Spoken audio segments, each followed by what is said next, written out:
அதோடு ஊடகமும் பத்திரிகையும் விமர்சனங்கள்.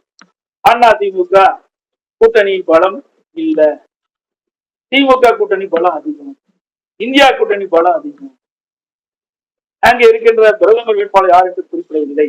அப்படியெல்லாம் பத்திரிகையிலும் ஊடகத்திலும் செய்திகள் தொடர்ந்து வெளியிட்டன. அவதூறு பிரச்சாரங்கள் அதிகமாக வெளியிடப்பட்டது.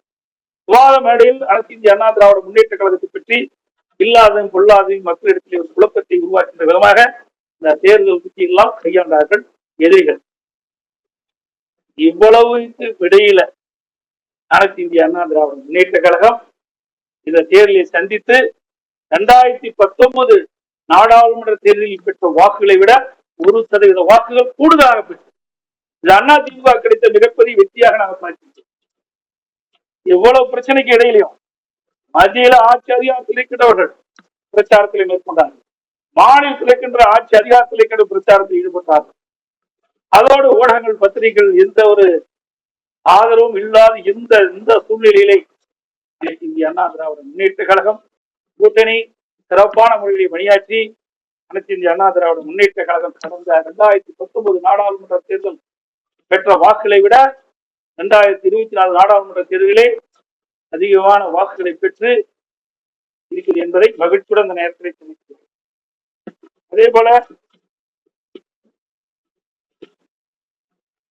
இன்னைக்கு வாக்கு சதவீதத்தை பாத்தீங்கன்னா பாரதிய ஜனதா கட்சி ஏதோ வளர்ந்து விட்டதை போல பத்திரிகையில் ஊடகத்தில் ஒரு செய்தி வெளியிட்டிருக்கிறது.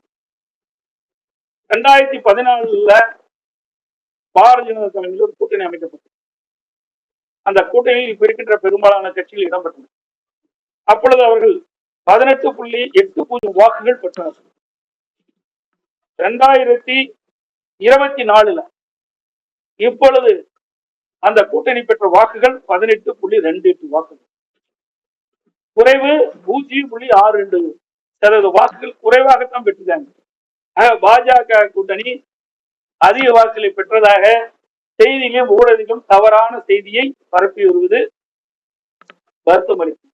ஊடகம் பத்திரிகையும் நீங்கள் உண்மை செய்திகளை வெளியிடணும், நடுநிலையோடு வெளியிடணும். இது உங்க பத்திரிகையிலையும் ஆதாரமான உங்க செய்தி வச்சுதான். அதே போல இன்றைக்கு திராவிட முன்னேற்ற கழகம் 2019 33.52% வாக்குகள் தனியாக பெற்றிருக்கிறாங்க. கூட்டணி இல்லாம திராவிட முன்னேற்ற கழக வேட்பாளர்கள் பெற்ற வாக்குகள் 33.52%. 2024 இப்பொழுது நடந்து முடிந்த நாடாளுமன்ற தேர்தலில் திராவிட முன்னேற்ற கழகம் தனியாக அவருடைய வேட்பாளர் பெற்ற வாக்குகள் 26.93. ஆக 2019க்கும் 2021 பெற்ற வாக்குகள் குறைவாக இருக்கு, வித்தியாசம் குறைவாக இருக்கு. ஆக குறைவான வாக்கு வித்தியாசம் 6.59. திராவிட முன்னேற்ற கழகம் 2019 பெற்ற வாக்குகளை விட 2024 பெற்ற வாக்குகள் குறைவு. ஆக அவருடைய வாக்கு சதவீதம் இன்றைக்கு குறைந்திருக்குது, 6.59% குறைஞ்சிருக்குது. அதே போல திராவிட முன்னேற்ற கழகம் 2019 கூட்டணியை போட்டியிட்டு வெற்றி பெற்ற பொழுது அவர்கள் பெற்ற வாக்குகள் 53.29. 2024 அவர்கள் கூட்டணியுடைய வாக்குகள் 46.97. ஆக 2019 பெற்ற வாக்குகளை விட 2024 நாடாளுமன்ற தேர்தலிலே திராவிட முன்னேற்ற கழக தலைமையிலே இந்தியா கூட்டணி பெற்ற வாக்குகள் குறைவு, 6.32% வாக்கு குறைஞ்சிருக்கு.